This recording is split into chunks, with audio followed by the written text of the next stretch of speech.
Audiobiblios, comienza ahora.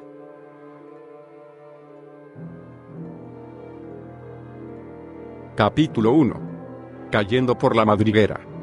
Alicia estaba empezando a aburrirse allí sentada en la orilla junto a su hermana, sin tener nada que hacer. Había echado un par de ojeadas al libro que ésta leía, pero no tenía dibujos ni diálogos. ¿Y para qué puede servir un libro sin dibujos ni diálogos?, se preguntaba Alicia. De modo que estaba deliberando consigo misma lo mejor posible, porque el día caluroso la hacía sentirse soñolienta y boba, tratando de decidir si el placer de hacer una guirnalda de margaritas justificaba el esfuerzo de ponerse de pie y recoger las flores, cuando de pronto pasó corriendo muy cerca de ella un conejo blanco de ojos rojos.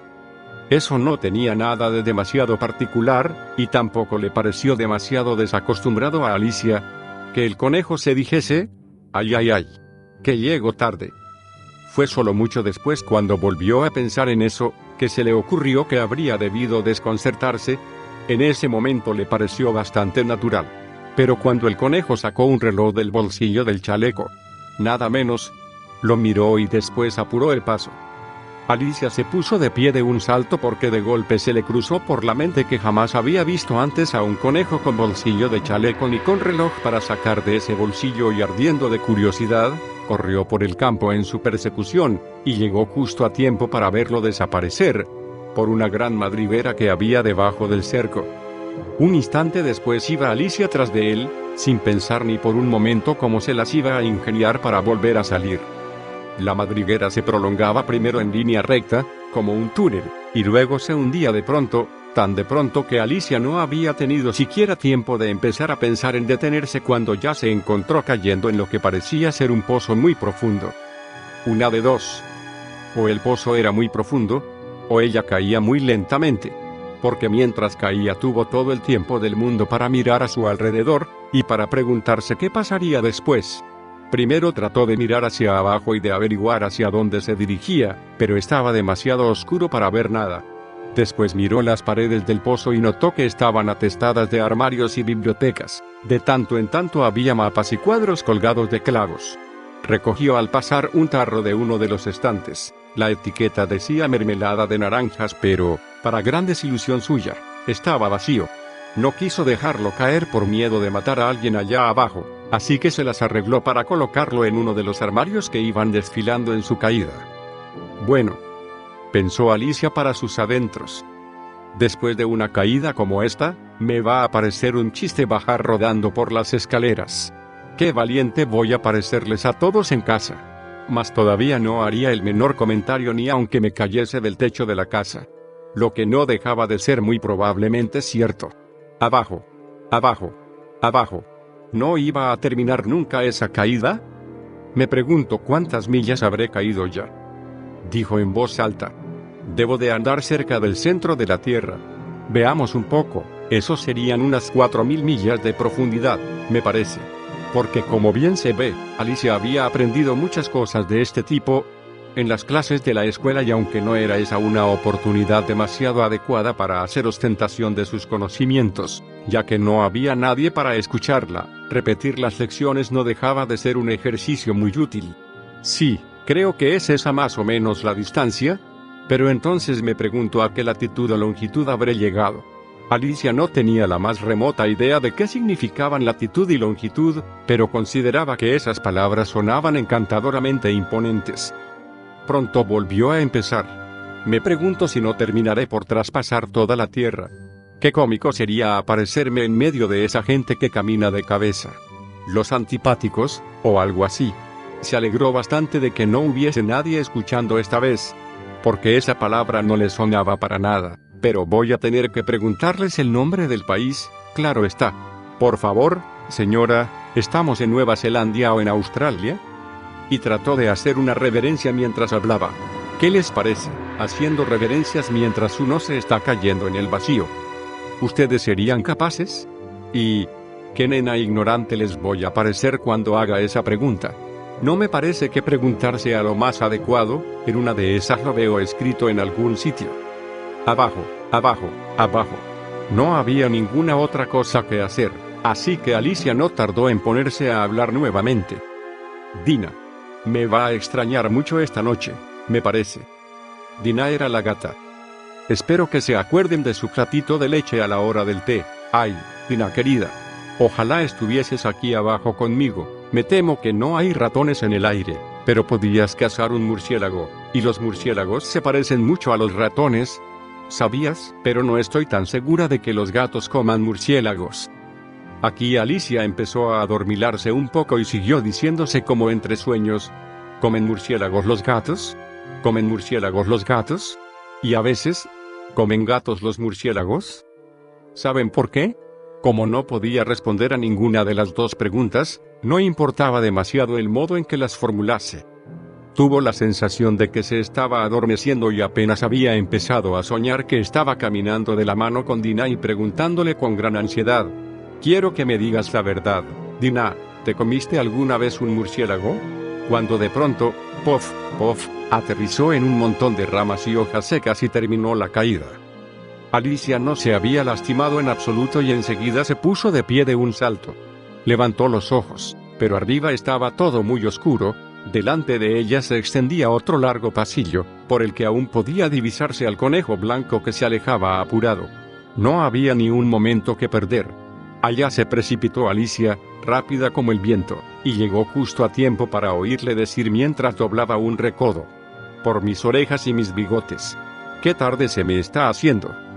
Alicia estuvo por alcanzarlo al llegar al recodo, pero en cuanto pegó la vuelta ya no lo vio más por ninguna parte, y se encontró en un vestíbulo largo y bajo, iluminado por una hilera de lámparas que colgaban del techo.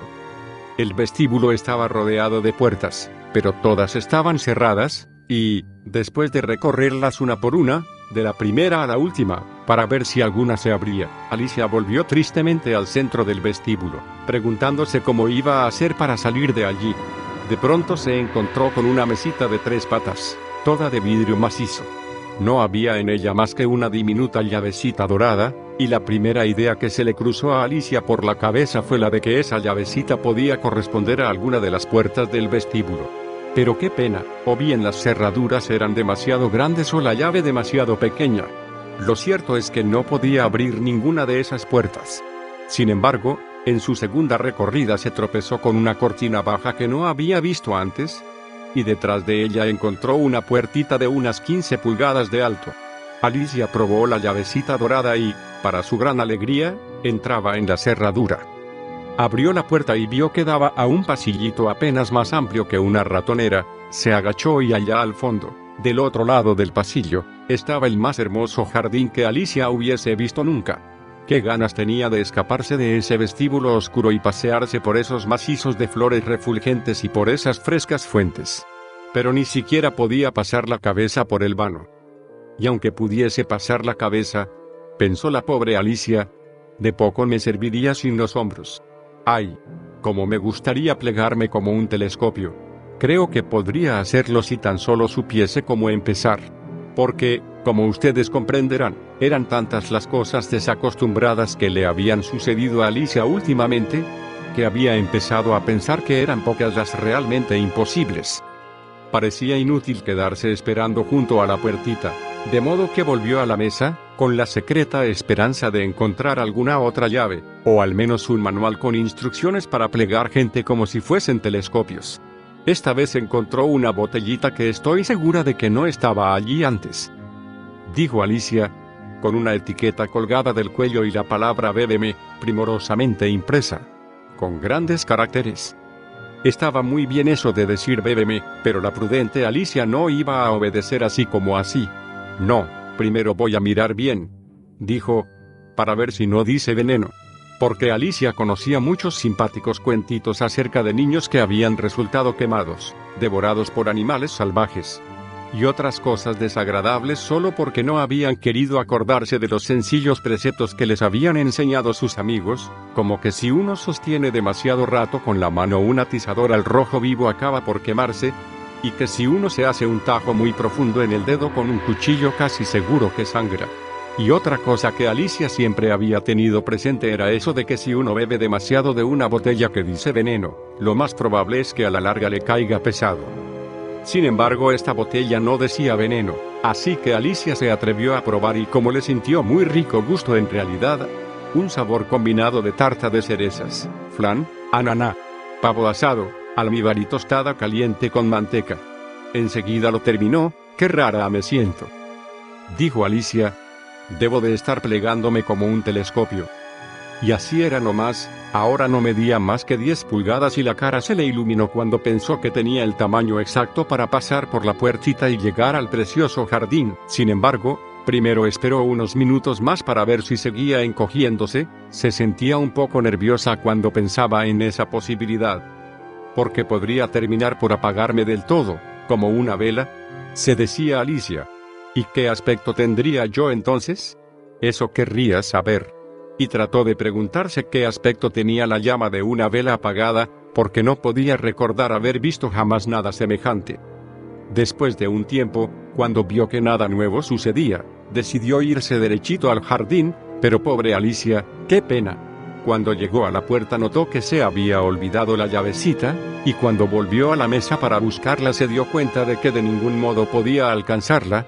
La veía con toda claridad a través del vidrio e hizo todos los esfuerzos posibles por treparse por una de las patas, pero resbalaba demasiado, y cuando se cansó de intentarlo se sentó en el suelo, pobrecita, y se puso a llorar. «Vamos. ¿De qué sirve llorar así?», se dijo con bastante severidad. «Te aconsejo que te calles de inmediato».